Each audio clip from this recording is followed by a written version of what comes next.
warahmatullahi wabarakatuh. Perkenalkan, nama saya Azid Karim Asisto dari kelas 10-2. Saya ingin menjelaskan bab tentang virus. Sejarah penemuan virus. Penemuan virus berawal dari penelitian Adolf Meyer, seorang ilmuwan asal Jerman pada tahun 1883. Meyer menemukan bintik-bintik berwarna kekuningan pada daun tembakau yang kemudian disebut sebagai penyakit mosaik. Setelah diteliti, ternyata bintik-bintik tersebut dapat menular. Dalam percobaannya, Meyer mencoba menularkan penyakit tersebut pada tanaman yang sehat dengan cara menyemprotkan getah dari tanaman yang sakit. Hasilnya adalah tanaman yang sehat tersebut pun ikut terserang penyakit. Kemudian, dia mencoba mikroba yang menyebabkan penyakit tersebut menggunakan peralatan untuk mendeteksi bakteri, tetapi tidak menemukan apapun.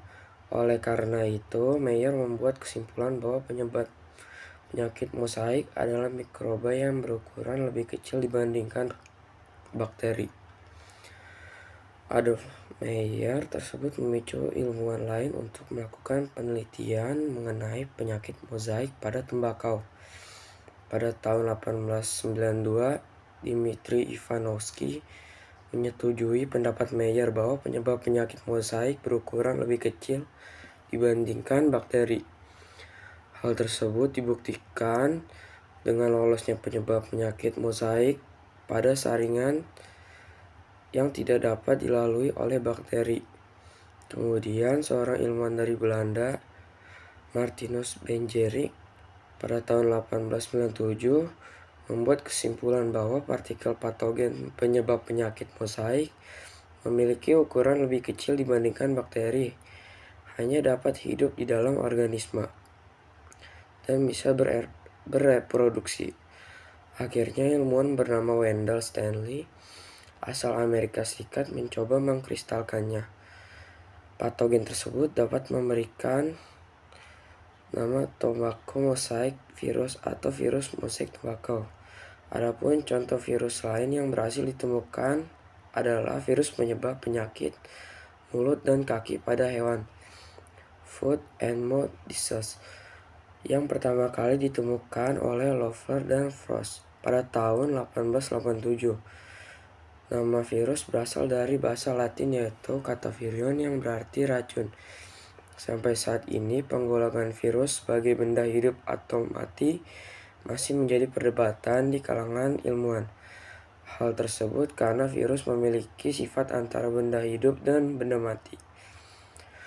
Virus dapat dianggap benda hidup karena mampu memperbanyak diri, sedangkan dapat dianggap benda mati karena tidak mampu melakukan metabolisme dan sangat bergantung pada inangnya. Selain itu, virus tidak memiliki komponen sel yang merupakan satuan terkecil penyusun makhluk hidup.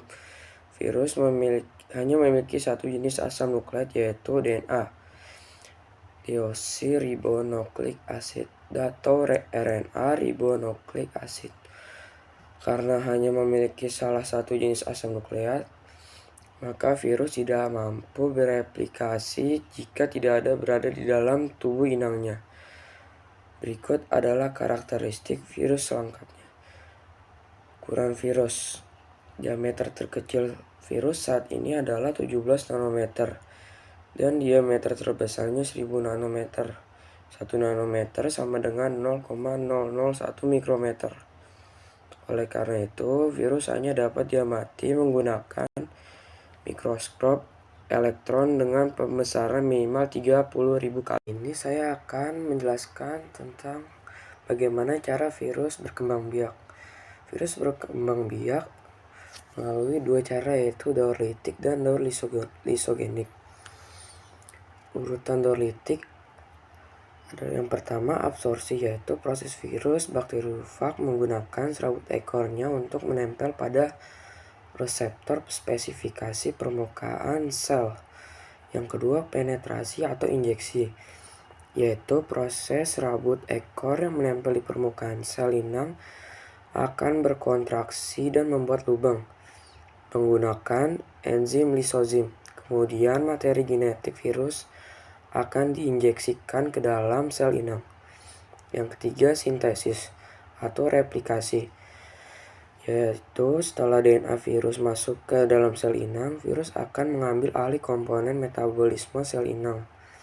Kemudian DNA virus akan mengarahkan pembentukan protein virus dengan memanfaatkan enzim dan bahan lain yang ada di dalam sel inang. 4. Perakitan atau assembly, yaitu proses bagian-bagian virus yang akan terbentuk berupa 3 set protein yang terpisah akan tersusun membentuk kepala, ekor, dan serabut ekor tubuh virus baru secara utuh.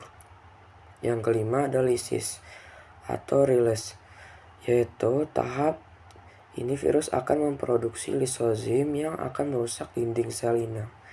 Karena dinding sel inang berlubang, maka peristiwa osmosis akan membuat sel membesar kemudian pecah dengan mengeluarkan 100 atau 200 partikel virus dalam hitungan menit setelah injeksi. Yang kedua adalah daur lisogenik. Daur lisogenik tidak terjadi perusakan pada sel inang.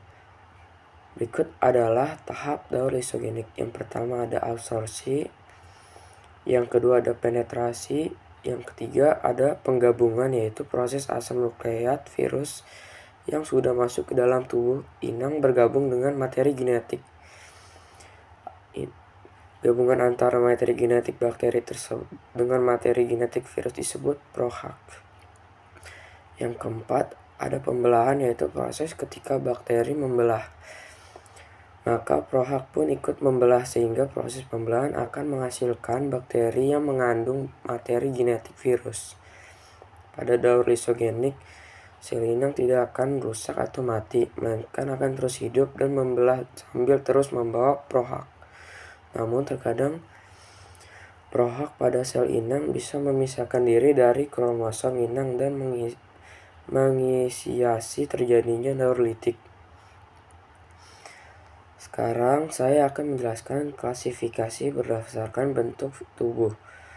Virus memiliki bentuk yang sangat bervariasi. Ada yang berbentuk bulat, contohnya virus penyebab AIDS atau HIV. Berbentuk oval, contohnya virus rabies atau rhabdovirus. Berbentuk spiral, contohnya virus yang menyerang tembakau atau TMV. Dan berbentuk kompleks, contohnya virus yang menyerang bakteri, yaitu bakteriofag. Yang kedua, klasifikasi virus berdasarkan struktur tubuh. Klasifikasi virus berdasarkan struktur tubuh dibedakan menjadi dua, yaitu dengan nukleokapsid atau sulbung dan virus dengan nukleokapsid disulungi membran. Virus dengan nukleokapsid tanpa sulbung atau naked virus. Virus ini disebut juga sebagai virus telanjang. Hal ini karena struktur virus hanya dapat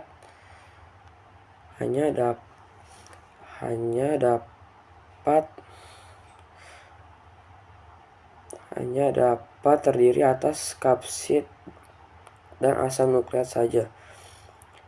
Contohnya adalah virus pada tembakau, virus saluran pernapasan adenovirus, dan virus kutil papillomavirus.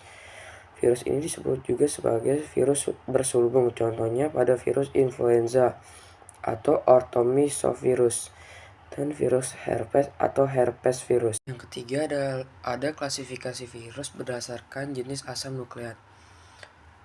Adapun berdasarkan jenis asam nukleat yang dimilikinya, virus dibedakan menjadi virus DNA dan virus RNA. Virus DNA adalah virus yang asam nukleatnya berupa DNA, deoksiribonukleik asid, baik itu DNA untai tunggal atau ssDNA atau untai ganda atau dsDNA. Contohnya adalah virus herpes, bakteriofag, dan virus cacar. Virus RNA adalah virus yang asam nukleatnya berupa RNA, ribonukleik asid. Asam nukleat jenis ini biasanya beruntai tunggal atau ssRNA. Namun ada juga RNA yang beruntai ganda atau dsRNA. Penyakit manusia yang disebabkan oleh virus RNA diantaranya rabies, pilek, influenza, hepatitis, Ebola, SARS, hepatitis E, polio, campak, dan COVID-19.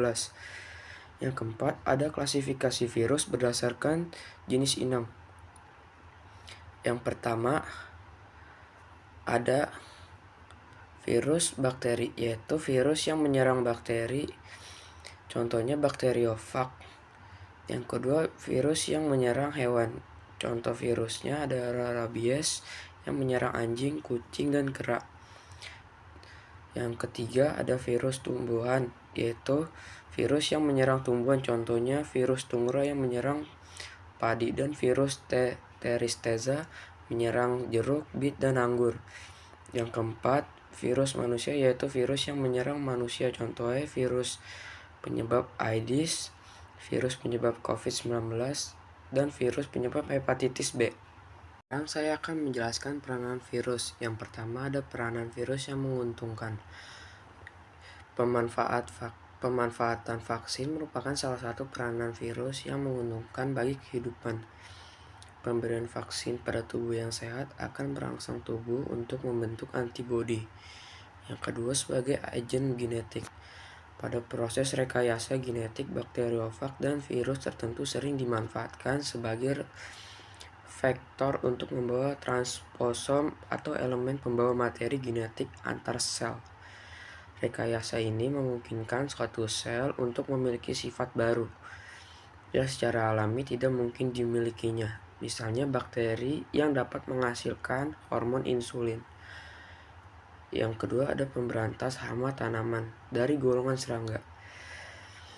Beberapa virus hidup parasit pada serangga, contohnya bakulovirus. Virus tersebut kemudian dimanfaatkan oleh manusia untuk memberantas hama serangga. Caranya adalah dengan menanamkan gen bakulovirus pada gen tanaman pertanian. Akibatnya, larva serangga yang memakan tumbuhan tersebut akan terinfeksi dengan bakulovirus dan lama-kelamaan dapat merusak jaringan tubuhnya. Yang kedua, peranan virus yang merugikan. Saya akan ambil contoh pada virus Ricetungro bacilliform, virus RTBV, dan Ricetungro spherical virus RTSF. RTBV atau virus tungro berbentuk batang, dan RTSV virus tungro berbentuk bulat, bukan virus yang menyebabkan penyakit kerdil pada tanaman padi. Virus ini umumnya dibawa oleh hama wereng hijau dan mengakibatkan pertumbuhan padi menjadi lambat. Kali ini saya akan menjelaskan materi tambahan dan saya mengambil contoh virus corona. Dan ini gambarnya. Cara virus corona menginfeksi inangnya memiliki sifat yang unik. Mereka dapat menginfeksi sel-sel tubuh dengan menempel pada permukaan dan menyuntikkan RNA-nya dan mengubah sel tubuh menjadi virus. Hal ini memungkinkan virus corona untuk mereplikasi diri dan menyebabkan infeksi yang lebih luas. Yang kedua, cara pengobatan. Pengobatan virus corona bervariasi dari isolasi mandiri untuk gejala ringan seperti istirahat cukup, banyak minum, memakai masker, dan mencuci tangan, hingga perawatan medis intensif untuk kasus parah. Yang ketiga, cara mencegah virus corona dengan mencuci tangan dengan rutin, memakai masker terutama di tempat umum, menjaga jarak fisik, serta meningkatkan daya tahan tubuh, seperti makan makanan bergizi, berolahraga, dan tidur yang cukup, dan mendapatkan vaksinasi untuk perlindungan optimal, ditambah etika batuk atau bersin, serta membatasi kontak saat sakit. Sekian dari saya. Wassalamualaikum warahmatullahi wabarakatuh.